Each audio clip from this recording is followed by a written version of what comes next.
అంటే మీరు స్టూడెంట్ దశలో ఉన్నప్పుడు, యువకుడుగా ఉన్నప్పుడు మీ మీ అభిమాన హీరోలు ఎవరు? అప్పుడు నాకు ఏంటంటే పౌరాణిక సినిమాలు అయితేనేమో ఎన్టీ రామారావు అండి, పౌరాణికాలు, జానపదాలు.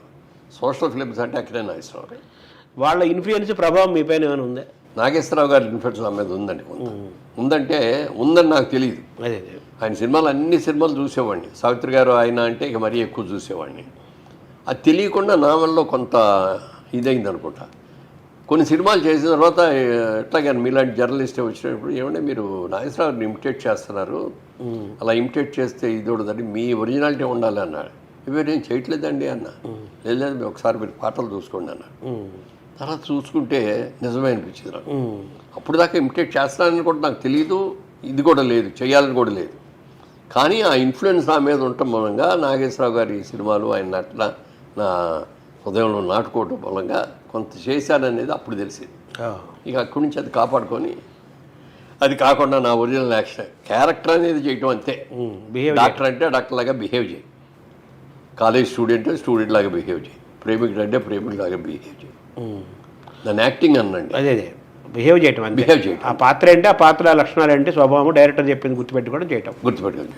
అదే మీరు సాత్వికంగా ఉంటారు మనిషి. ఇప్పుడు మన బాలయ్య గారు ఎలాగో కొంతమంది ధర్మరాజు పాత్ర అనగానే బాలయ్య గారు అలాగా మనిషి సాత్వికత కంప్లీట్.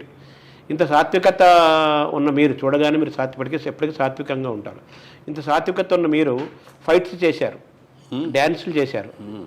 అప్పుడు మీరు ఎలా దాన్ని బిగినింగ్లో కొన్ని మంచి యాక్షన్ సినిమాలు కూడా వచ్చినాయండి. భారతంలో ఒక అమ్మాయిని దాసర్ గారు డైరెక్ట్ చేశారండి. దాంట్లో రఫ్ క్యారెక్టర్ అది, చాలా మంచి పేరు వచ్చింది. సినిమా కూడా బాగా సక్సెస్ అయింది. ఇలాంటి క్యారెక్టర్లు చేయని ఒకళ్ళు వచ్చి చెప్పారు. కానీ అప్పటి వరకు నాకు వచ్చినవన్నీ కూడా కుటుంబ కథా చిత్రాలు.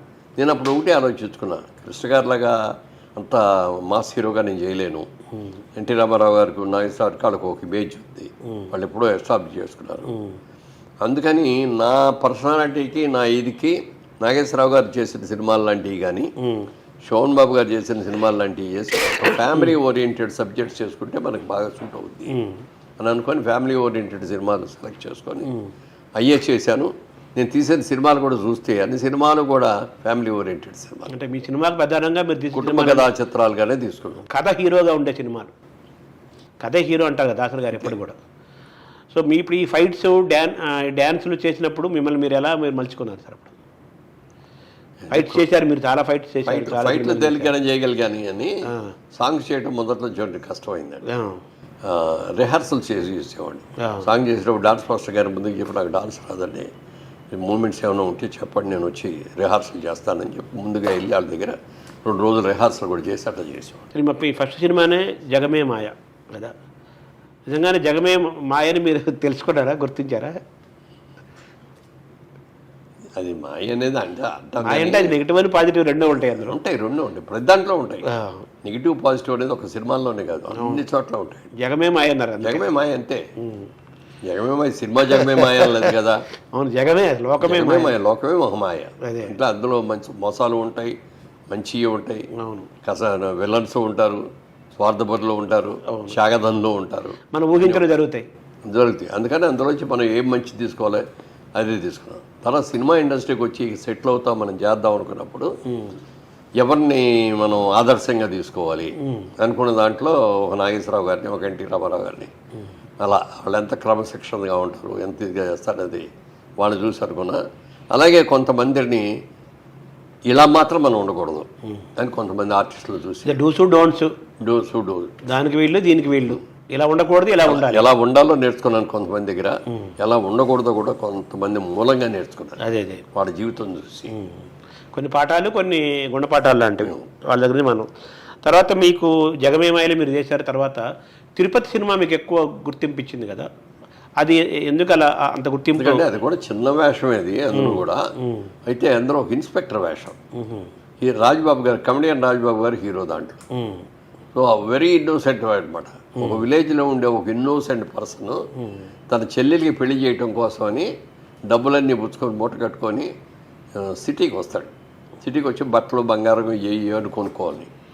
ఆ ఇంటికి వచ్చినాడు, ఆ రోజు రాత్రి చీకటి పడిపోవటంగా తిరిగి ఇంటికి వెళ్ళలేక ఎక్కడున్నది ఒక షెల్టర్ కోసం వెళ్తే ఒక అపార్ట్మెంట్స్ కాంప్లెక్స్లో అక్కడ ఉండి పొద్దున్నే వెళ్ళిపోదాం మా ఊరు అని చెప్పి అనుకున్న వ్యక్తి అనుకోకుండా ఆ అపార్ట్మెంట్స్లో ఎలా ఇరుక్కుపోయాడు, ఒక దాంట్లో నుంచి ఒక దాంట్లో వెళ్ళిపడతాడు, ఏదో దొంగ వచ్చాడని చెప్పి కొంతమంది ఫీల్ అయ్యి ఇట్లా అని అనుకుంటే తెల్లవారే లోపల ఆ అపార్ట్మెంట్లో అన్ని రూములు అట్లా చూసే అవకాశం వస్తుంది.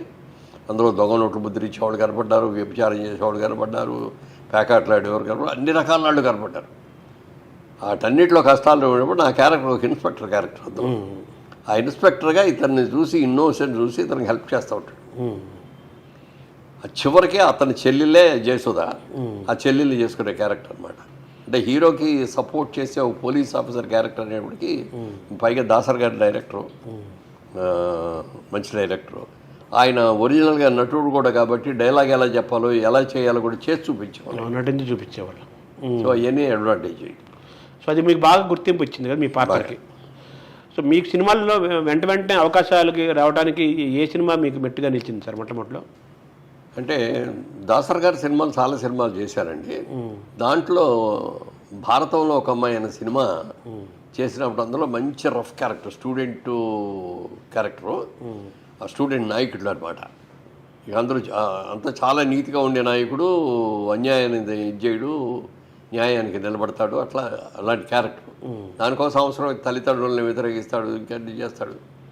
అలాంటి క్యారెక్టర్ రఫ్ క్యారెక్టరు, మంచి క్యారెక్టర్, మంచి అలాంటిది చాలా మంచి పేరు వచ్చిందండి ఆ సినిమాలో. సినిమా కూడా 100 days ఆడింది. అది బాగా మంచి పేరు తెచ్చింది. ఏ క్యారెక్టర్ ఇచ్చినా చేయగలడు నిధులు అనేది. ఇది జరుగుతూ ఉండగానే ఎన్టీ రామారావు గారితో అన్నదమ్ముల అనుబంధం క్యారెక్టర్ అది ఎంత బూస్టింగ్ ఇచ్చేసిందంటే సినిమా అయిన తర్వాత ఎన్టీఆర్ తమ్ముడు రా అనేవారు నన్ను. పేరు కూడా అప్పటికి మురళీమోహన్ అనే పేరు కూడా పెద్దగా ఎస్టాబ్లిష్ కాలేదు. అందుకని అన్నదమ్ముల అనుబంధం ఎన్టీఆర్ తమ్ముడు రా అనేవారు. అది విపరీతమైన ఇది వచ్చేది. నేను అందుకున్న మొట్టమొదటి 100 days షీల్డ్ కూడా అయింది ఆ సినిమాకి. పైగా ఎంత ఇది ఎన్టీ రామారావు లాంటితో త్రూఅవుట్ ఆయన తమ్ముడుగా, ఆయన నేను బాలకృష్ణ తమ్ముళ్ళుగా ముగ్గురు అన్నదమ్ములుగా చేయటం. అప్పటికి చాలా డిమాండ్లో ఉన్న హీరోయిన్ లత. అదే ఓ పక్కన ఎంజీఆర్ గారితో పెద్ద పెద్ద సినిమాలు, ఎన్టీ రామారావుతో, నాగేశ్వరరావుతో అందరూ చేస్తున్నారు. అంత పెద్ద హీరోయిన్ నా పక్కన హీరోయిన్. అమ్మో ఇంత పెద్ద హీరోయిన్ పక్కన సాంగ్స్ గింగ్స్ అంటున్నారు, చేయగలనా లేదా అని అనుమానం వచ్చి కూడా అప్పటికి డాన్స్ మాస్టర్ దగ్గర వెళ్ళిపోయి వాళ్ళ దగ్గర రిహార్సల్ చేశారు. దాంట్లో చాలా మంచి పేరు వచ్చేసింది. ఎన్టీఆర్ గారు హిందీ సినిమా తెలుగులో రీమేక్ యాదవ్ కి బారాత్ అని హిందీ సినిమా. ఆ సినిమా తీసేటప్పుడు ఆ సినిమా కూడా చూపించారు నాకు. ఆ సినిమా చూసిన తర్వాత అది ఎంత యాక్టివ్ క్యారెక్టర్, ఎంత బాగా చేస్తాడు, అది మనసులో దాన్ని ఎస్టాబ్లిష్ చేసుకొని దానికి తగ్గట్టుగా చేసి. అంటే బాలకృష్ణ పరిచయం కూడా మీకు ఆ సినిమాతో అంటారా? అంతే, బాలకృష్ణ పరిచయం కూడా అందులో.